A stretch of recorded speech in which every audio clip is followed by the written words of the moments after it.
Katanya Allah itu Allah Sang Kasih, lalu Allah juga Maha Kuasa. Tapi kenapa ya di dunia ini masih banyak penderitaan? Shalom, inilah Channel of Blessings.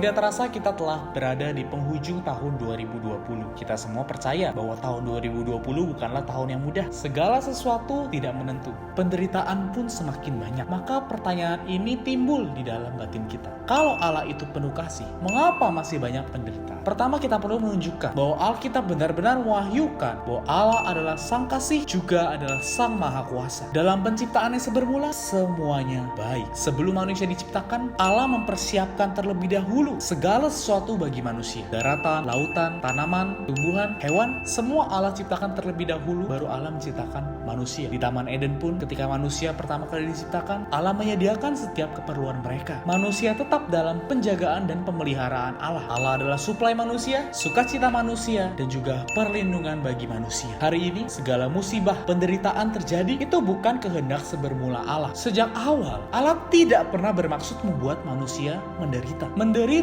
karena bencana alam atau bencana buatan manusia itu adalah akibat dari kejatuhan manusia. Penderitaan itu baru ada setelah kejatuhan manusia. Karena tertipu oleh Satan, manusia berbuat dosa, jatuh dan memberontak terhadap Allah, berdosa kepada Allah. Sejak saat itu, semua orang berada di bawah penghakiman Allah. Jadi, penderitaan, bencana, malapetaka yang dialami manusia adalah akibat dari kejatuhan manusia. Karena Allah adalah Sang Kasih, karena Dia adalah Maha Kuasa, bukankah lebih baik kalau Dia menyingkirkan semua penderitaan? Tidak, sebab Allah bukan hanya Allah yang adalah kasih, tetapi Dia juga adalah Allah yang Maha Adil. Dan Dia mengasihi umat manusia berdasarkan caranya yang adil. Setelah manusia jatuh, Allah tidak mengubah kasih-Nya kepada manusia. Yohanes 3 ayat 16 mengatakan, karena begitu besar kasih Allah akan dunia ini, sehingga Ia telah mengaruniakan anaknya yang tunggal, supaya setiap orang yang percaya kepadanya tidak binasa, melainkan beroleh hidup yang kekal. Dunia ini dalam bahasa aslinya adalah manusia. Bukan mengacu kepada manusia yang diciptakan sebermula, tetapi mengacu kepada manusia yang telah jatuh. Allah mengasihi orang dunia hari ini. Bagaimana Dia mengekspresikan kasih-Nya? Bagaimana Dia mewujudkan kasih-Nya? Dia tidak sekedar sekaligus menyingkirkan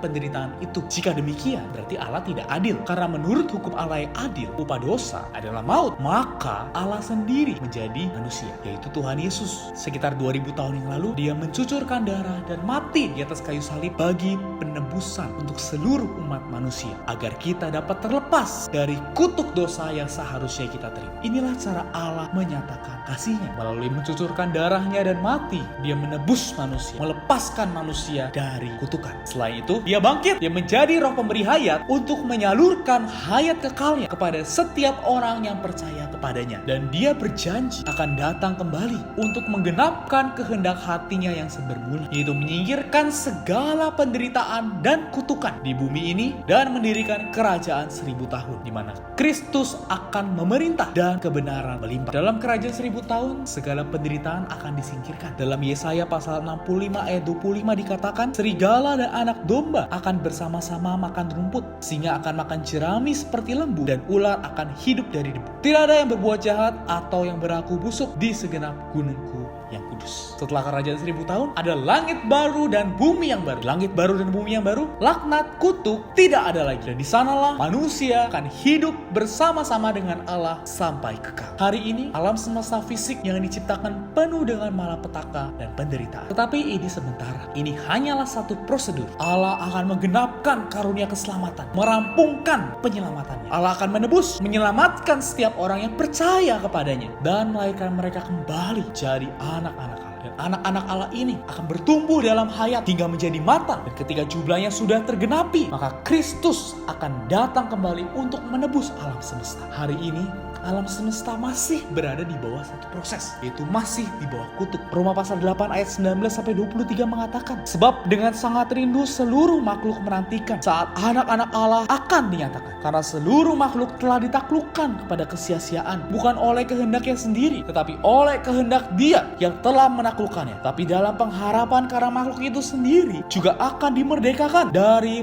perbudakan kebinasaan dan masuk ke dalam kemerdekaan dan kemuliaan anak-anak Allah. Sebab kita tahu bahwa sampai sekarang segala makhluk bersama-sama mengeluh dan bersama-sama merasa sakit bersama. Bukan hanya mereka saja, tapi kita yang telah menerima karunia sulung roh, kita juga mengeluh dalam hati kita sambil menantikan pengangkatan sebagai anak, yaitu pembebasan tubuh kita. Yang alam semesta fisik yang diciptakan, termasuk bumi, tanaman, dan hewan, masih di bawah perbudakan kebinasaan dan sedang mengalami proses penebusan, menunggu sampai anak-anak Allah dinyatakan. Pada waktu itu, Kristus akan datang kembali dan menebus alam semesta. Karena kematian Kristus di atas kayu salib tidak hanya untuk menebus umat manusia, tetapi menebus seluruh makhluk ciptaan. Karena itu, saudara-saudara, kita melihat tahun 2020, kita melihat ke belakang. Sungguh puji syukur kepada Tuhan bahwa Anda masih ada hari ini dan masih bisa menonton video ini. Semua tidak lain karena kasih karunia dari Tuhan. Kita perlu terus bersyukur akan hal ini. Di samping itu, saudara-saudari, kita perlu menyadari satu hal, bahwa seluruh alam semesta ini, walaupun penuh dengan penderitaan, penuh dengan musibah, penuh dengan kesulitan, itu semua karena seluruh alam semesta ini sedang berada dalam proses. Bagaimana proses ini dapat tergenapi? Yaitu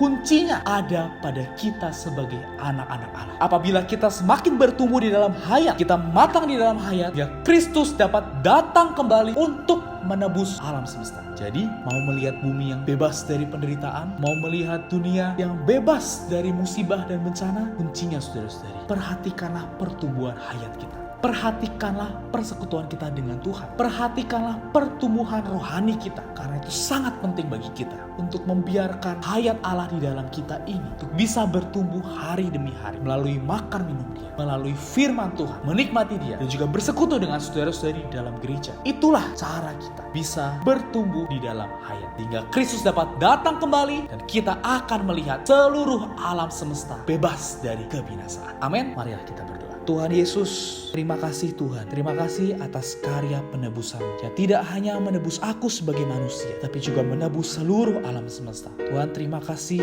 atas firman-Mu yang telah menyadarkan aku bahwa hari ini penebusan alam semesta masih berada di bawah sebuah proses.